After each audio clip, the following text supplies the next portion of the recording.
নৌকার ভোট পাওয়ার জন্য এই দুই দল একটা বেলাল্লাপনা শুরু করেছে, এই জামায়াত ইসলাম এবং এই বিএনপি। সরকার কিন্তু জনগণের সাথে, আমাদের সাথে একটা সাপ লুডো খেলা শুরু করেছে। জনগণ কিভাবে আস্থা পাবে, কিভাবে অন্তর্বর্তী সরকার এই যে লিপ সার্ভিসিং দিচ্ছেন আমাদের প্রধান উপদেষ্টা, শ্রেষ্ঠ নির্বাচন করবেন? আপনি ভাই শ্রেষ্ঠ নির্বাচন করার দরকার নাই, একটা সুষ্ঠু নির্বাচন করেন। সুষ্ঠু নির্বাচনের পরিবেশই তো দেখতে পাচ্ছি না।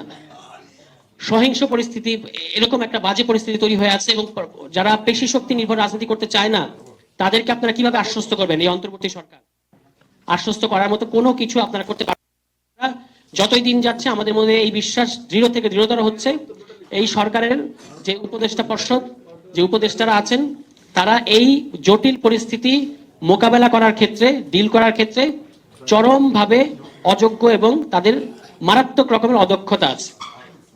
এবং তারা আসলে বাংলাদেশের যে আমরা যে একটা এক্সট্রা অর্ডিনারি সিচুয়েশনের মধ্যে নির্বাচনটা করতে চাচ্ছি বা যাচ্ছি, এইটা সম্পর্কে তারা সম্যক ধারণা রাখেন আমাদের মনে হয় না।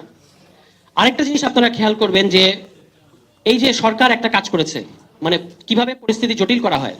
সরকার, আমরা এটা সংবাদ সম্মেলন করে বলেছি যে সরকার কিন্তু জনগণের সাথে, আমাদের সাথে একটা সাপ লুডো খেলা শুরু করেছে। জুলাই সনদ বানানো হয়েছে। জুলাই সনদ আপনি সাপ লুডো খেলায় দেখবেন যে 96 ওঠে, আবার এটাকে ওই সাপের মুখে পড়লে 3-এ নেমে আসে।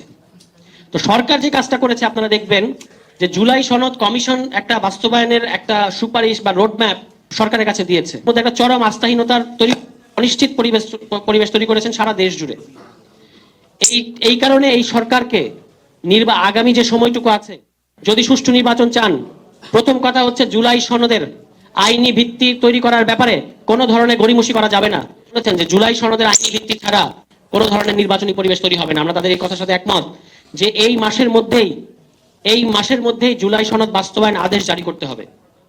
এটা যদি এই সরকার না করে, এবং না করে যদি তড়িঘড়ি কোনো দলের চাপে যদি তারা তফসিল ঘোষণার দিকে চলে যায়, তাহলে কিন্তু বাংলাদেশে নির্বাচনের পরিবেশ তৈরি হবে না। দেখলাম যে আমাদের বিএনপি মহাসচিব মির্জা ফখরুল ইসলাম আলমগীর তিনি বলেছেন যে আছি, নৌকাকে বলছেন যে ভরসা রাখেন।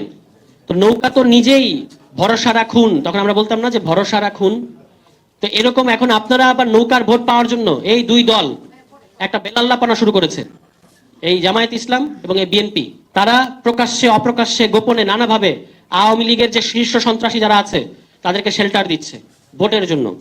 এবং তারা মনে করছে বাংলাদেশের জনগণের উপর ভরসা না রেখে এই ধরনের শীর্ষ সন্ত্রাসীদের উপর ভরসা রাখলে তারা নির্বাচনে জিতে যাবে।